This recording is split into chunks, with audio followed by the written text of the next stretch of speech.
ঘড়ির কাঁটা সপ্তমী রাতে 10টা ছুঁয়েছে, কিন্তু শহরের রাস্তা দেখে, রাজপথ দেখে সেটা বোঝার উপায় নেই। মনে হচ্ছে যেন সারা কলকাতা বোধহয় রাজপথে নেমে এসে পৌঁছেছে এবং মণ্ডপে মণ্ডপে দেখা যাচ্ছে দর্শনার্থীদের ঢল। আমাদের দুই প্রতিনিধি এই মুহূর্তে দু জায়গা থেকে সরাসরি রয়েছেন। সুরুচি সংঘ থেকে সুকর্ণা দাস আমাদের প্রতিনিধি রয়েছেন এবং পৃথা দাশগুপ্ত শিব মন্দিরের এই মুহূর্তের ছবিটা আমাদের সামনে তুলে ধরবেন।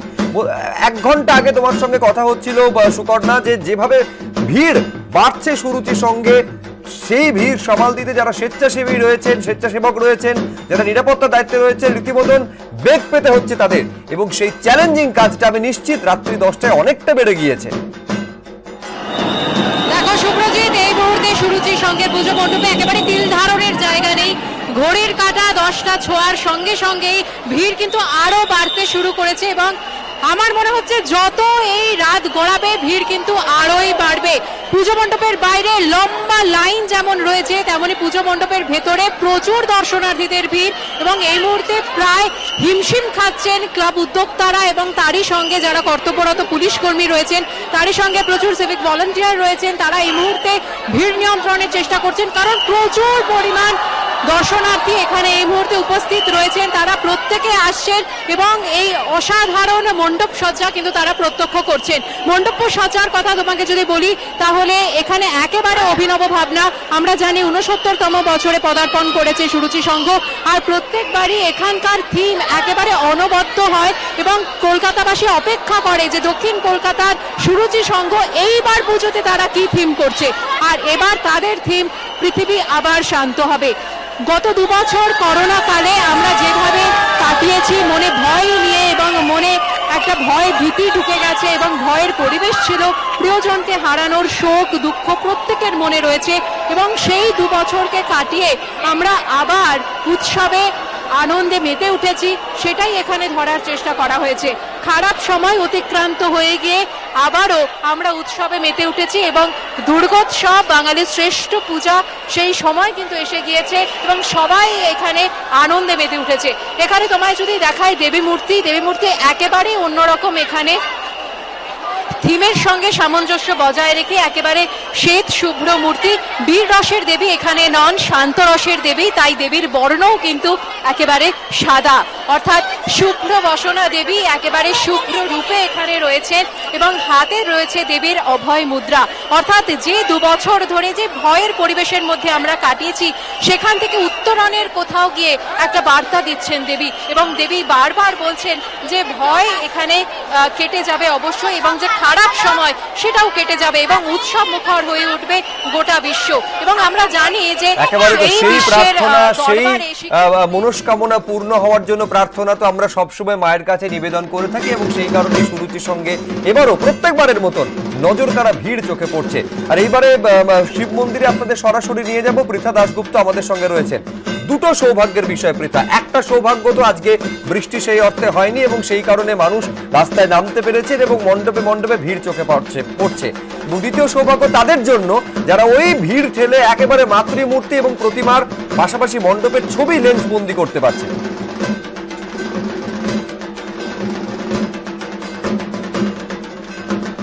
একদমই তাই। দেখো, একটা আবহাওয়া দপ্তরের পূর্বাভাস ছিলই যে বৃষ্টির ভ্রুকুটি থাকতে পারে এবং সেই মতো ষষ্ঠীতে বিক্ষিপ্ত বৃষ্টি হয়েও ছিল, কিন্তু তারপরেও সাধারণ দর্শনার্থীকে কোথাও থামানো যায়নি এবং শিব মন্দিরের চেহারাটাও একেবারে পাল্টায়নি। সপ্তমীর রাত ঘড়ির কাঁটায় 10টা বেজে গিয়েছে। তাদের এবছরের নিবেদন বিশ্বাস এবং মানুষ বিশ্বাস থেকে, মনের বিশ্বাস থেকে দেবদেবীদের কাছে তারা স্মরণ করার জন্য যে বিভিন্ন মাধ্যম ব্যবহার করেন, সেটাই মূলত মণ্ডপে ফুটে তোলা হয়েছে। আমি একটু দেখাচ্ছি প্রতিমা, অবশ্যই থিমের সঙ্গে সামঞ্জস্য বজায় রেখেই করা হয়েছে, কিন্তু মণ্ডপের ভিতরে তুমি দেখতে পাচ্ছ যে হাত পাখা রয়েছে এবং শুধুমাত্র হাত পাখা নয়, পিছনে সাদা লাল রঙের কাপড়। সবথেকে বড় বিষয়, মণ্ডপের বাইরে যদি আমি একটু চিত্র সাংবাদিক শান্তনুকে বলি দেখানোর জন্য, সেক্ষেত্রে দেখা যাবে লাল সাদা শাখা পলা। অর্থাৎ আমি যেরকমটা বললাম যে মানুষের মনের বিশ্বাসটাই সব, এবং সেই জায়গা থেকে, মনের বিশ্বাস থেকে সাধারণ মানুষ বিভিন্ন ধরনের তারা পদ্ধতি অবলম্বন করেন দেবদেবীর শরণাপন্ন হওয়ার জন্য এবং সেই যে রিচুয়াল, সেটাই সমগ্র মণ্ডপ জুড়ে ফুটিয়ে তোলা হয়েছে। এবার আমি যদি সরাসরি আবারও জনপ্লাবনের ছবিটা তোমাকে দেখাই, সেক্ষেত্রে তুমি দেখবে যে প্রচুর স্বেচ্ছাসেবক রয়েছে, এ কথা বলাই বাহুল্য। এবং যত রাত বাড়ছে আপাতত যেহেতু বৃষ্টির তেমন কোনো সারা শব্দ নেই, ফলত লেন্সবন্দি করা এবং সেলফি তোলা সেটা তো রয়েছে। আর এই এক জায়গায় প্রতিমার সামনে দাঁড়িয়ে বেশিক্ষণ যাতে কেউ সময় না ব্যয় করেন সেই জন্য বারবার উদ্যোক্তাদের পক্ষ থেকে বলা হচ্ছে যে প্রতিমা দর্শন করেই যাতে তারা বেরিয়ে যান, তাহলে পরের যারা রয়েছেন তারাও দেখতে পাবেন। এবং প্রত্যেক বছরই একথা বলাই বাহুল্য যে শিব মন্দির বিভিন্ন ধরনের থিম দর্শনার্থীদের সামনে নিয়ে আসেন এবং সেই থিম দেখার জন্যই দূর দূরান্ত থেকে সাধারণ মানুষের ভিড় হয় এবং সেটাই ছবি কথা বলছে সবসময় যে একটা থিম ভাবনাকে সামনে রেখে খুব সামান্য উপকরণ দিয়ে যেভাবে মণ্ডপ সজ্জাকে প্রতিষ্ঠিত করেন শিল্পী, তা নিঃসন্দেহে তারিফযোগ্য কোনো বলার অপেক্ষা রাখে না। আপাতত তোমাদের ধন্যবাদ। আর এইবার আপনাদের দেখাবো যে কসবায় হিন্দু মহাসভার দুর্গাপুজো ঘিরে কিরকম বিতর্ক তৈরি হয়েছে। এই পুজোয় অসুরের চেহারা ছিল অবিকল মহাত্মা গান্ধীর মতন। জাতির জনকের জন্ম জয়ন্তীতে এই ছবি সামনে আসার পরই আছড়ে পড়ে সমালোচনার ঢেউ। শেষমেশ বিতর্কের মুখে রাতে চুল গোঁফ লাগিয়ে অসুরের চেহারা কিছুটা পাল্টানো হয়। রবিবার মহাসপ্তমীর পাশাপাশি দেশ জুড়ে পালিত হল মহাত্মা গান্ধীর ১৫৩তম জন্মদিবস। এদিন সকালে রাজঘাটে মহাত্মা গান্ধীর সমাধিস্থলে শ্রদ্ধা জানিয়েছেন প্রধানমন্ত্রী থেকে সোনিয়া গান্ধী। আর সেই দিনেই কলকাতায় হিন্দু মহাসভার পুজোয় দেখা যায় এই ছবি। কসবায় এবছর প্রথম হিন্দু মহাসভার তরফে দুর্গাপুজোর আয়োজন করা হয়েছে। এই পুজোয় অসুরের চেহারা ছিল অবিকল মহাত্মা গান্ধীর মতো। মাথা জোড়া টাক, চোখে গোল চশমা, হাতে লাঠি, তার বুকে ত্রিশূল বিধিয়েছেন দেবী দুর্গা। মহাসপ্তমীর দিন আমরাও দাঁড়িয়ে রয়েছি এক পুজো মণ্ডপে, কিন্তু এই পুজো মণ্ডপ সম্পূর্ণ ব্যতিক্রম। রুবির মোড় অর্থাৎ কসবা রুবির মোড়ে ছোট্ট পুজো মণ্ডপে ছোট্ট প্রতিমা দিয়ে পুজো হচ্ছে এখানে, কিন্তু তারা ঘটিয়ে ফেলেছে বড়সড় ঘটনা বা অঘটন বলা যেতে পারে। এ কথা বলা যেতেই পারে যে আমরা সবাই জানি যে রাজা উলঙ্গ, কিন্তু কেউ বলতে এতদিন সাহস পাচ্ছিল না। এতদিন যে গান্ধী ভজনা হচ্ছিল, কোন গান্ধীর? সে গান্ধী কি কোনোভাবে মহাত্মা হতে পারেন? অর্থাৎ আমাদের হিন্দুরা আমরা যতটা ধার্মিক তার থেকে বেশি দার্শনিক। সেই হিসাবে আমার মনে হয় এই যদি মূর্তির আদল হয়েও গিয়ে থাকে তাহলে সঠিক হয়েছে। হিন্দু মহাসভা বরাবরই গান্ধীজির হত্যাকারী নাথুরাম গডসেকে দেশপ্রেমী হিসেবে তুলে ধরে। কখনো গান্ধীজির মৃত্যু দিবসে তার অবয়বের দিকে গুলি চালিয়ে, কখনো নাথুরাম গডসের ফাঁসির দিনকে বলিদান দিবস হিসেবে পালন করে বারবার বিতর্ক তৈরি করেছে তারা। এবার দুর্গাপুজোয় অসুরের জায়গায় কার্যত গান্ধীজিকে বসানোয় তাদের সিদ্ধান্তের কড়া সমালোচনা করে সব রাজনৈতিক দল। যে পশ্চিমবঙ্গের সাম্প্রদায়িক বিভাজন রোখার জন্য বেলেঘাটাতে স্বাধীনতার দিন মহাত্মা গান্ধী অনশনে বসেছিলেন, সেই কলকাতার বুকে কি করে মহাত্মা গান্ধীকে এইভাবে বিকৃত করা হচ্ছে? এই সমস্ত সংগঠনকে যারা এই দুর্গাপুজো করেছে তাদেরকে বিরুদ্ধে রাষ্ট্রদ্রোহিতার কেস আনা দরকার।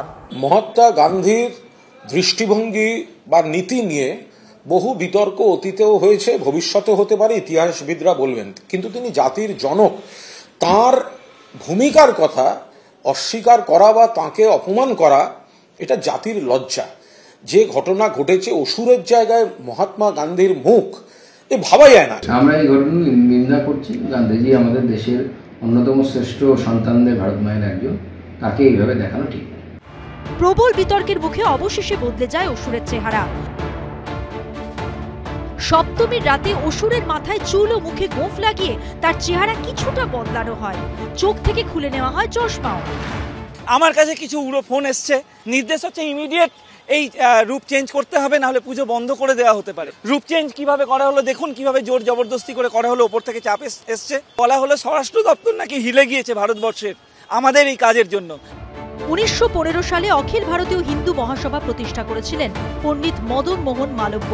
পরবর্তীকালে বিনায়ক দামোদর সাভারকর হিন্দু মহাসভার সভাপতির দায়িত্ব সামলেছেন।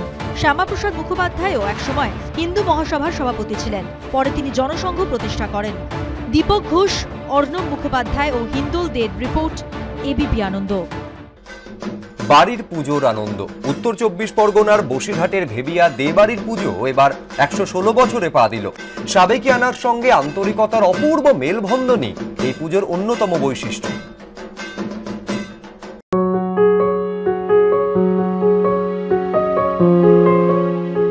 1906 সাল বসিরহাটের ভেবিয়ার দেবাড়িতে দুর্গাপুজোর প্রচলন করেন দীননাথ দে। পায়ে পায়ে সেই পুজো এবার 116 বছরে পা দিল।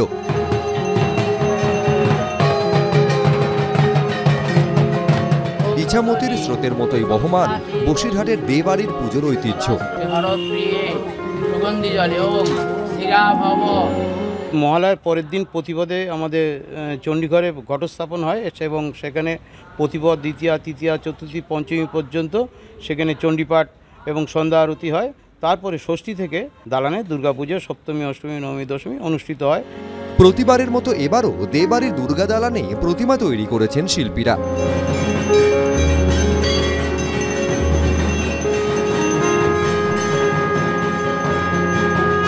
সপ্তমীতে শাস্ত্র মতে শুরু হয় পুজো, তার মধ্যেই চলে আসেন দেশ বিদেশে ছড়িয়ে ছিটিয়ে থাকা আত্মীয় স্বজনরা। সপ্তমীর সকালে ঢাকের বোল আর উদাত্ত মন্ত্রপাঠে যেন প্রাণ প্রতিষ্ঠা হয় দেবাড়ির দুর্গা দালানে। গ্রামবাসীরাও মহা সমারোহে যোগ দেন পুজোর জোগাড় যন্ত্রে। যে আত্মীয়রা এবার পুজোয় আসতে পারেননি, ভিডিও কলে তাদের মাতৃদর্শন করান অন্যরা।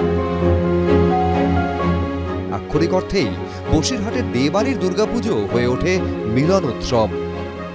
ভেবেতে এসেছি ঠাকুর দেখতে, আর আমার খুব খুব আনন্দ হচ্ছে আর খুব ভালো লাগছে। ঐতিহ্য আর আন্তরিকতার মিশেলই বসিরহাটের দেবাড়ির পুজোর প্রধান আকর্ষণ। আব্দুল ওয়াহাব, এবিপি আনন্দ, উত্তর 24 পরগনা।